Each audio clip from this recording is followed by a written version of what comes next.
අපි බ්‍රෂ් රින්ච් එක ගැන කතා කරොත් මේකේ ආමේච් එකට පවර් දෙන්නේ බ්‍රෂ් දෙකකින්.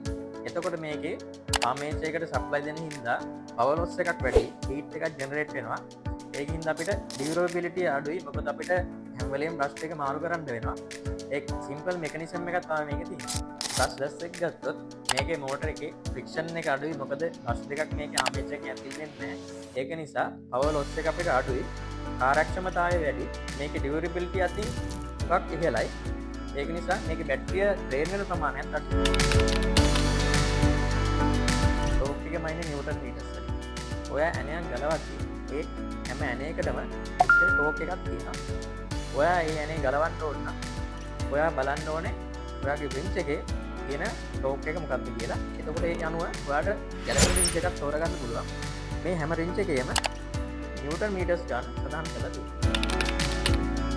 ඔයාලට මේ වගේ මැෂින් එකක් ආලයිට් භාවිත කරන්න ඕන නම් ඔයා මේ දේවල් ටික දැනගෙන ඉන්න.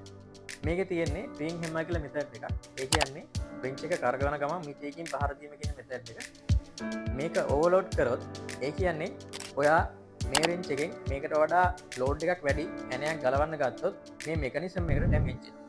අනිත් එක මේ මෝටරේ කූලින් මෙතඩ් එක වෙන්නේ කුලන් එයා ඉවෙන්ට් වලින් ඇතුලෙන් අරන් එළියට දාන එක. එතකොට හැම වෙලෙම අපි මේ එයා ඉවෙන්ට් ලොක් වෙන්නේ නැතුව සුද්ධ කරලා ක්ලීන් කරලා තියාගන්න. අනිත් එක ඔයාලා මේ රින්ච් එකක් ක්ලීන් කරන හැම වෙලෙම අපිට මේ වගේ ලොකු බොක්ස් එකක් හම්බ වෙනවා. භාවිතා කරලා ඉවරලා රින්ච් එක හැම වෙලෙම ක්ලීන් කරලා මේ වගේ බොක්ස් එකකට දාලා තිබ්බොත් ඔයාලට රින් කාලයක් පාවිච්චි කරගන්න. අනිත් වැදගත්ම දේ තමයි ඔයා මේ රින්ච් එක භාවිතා කරන්නේ නැතුව ගොඩ කාලයක් තියාගෙන ස්ටෝරේජ් කරලා තියන්න ඕන නම් ඔයා මේ බැටරිය ප්ලග් අවුට් කරලා half charge කරලා තියාගන්න. එතකොට ඔයාලට මේ බැටරිය ගොඩ කාලයක් යූස් කරන්න පුළුවන්.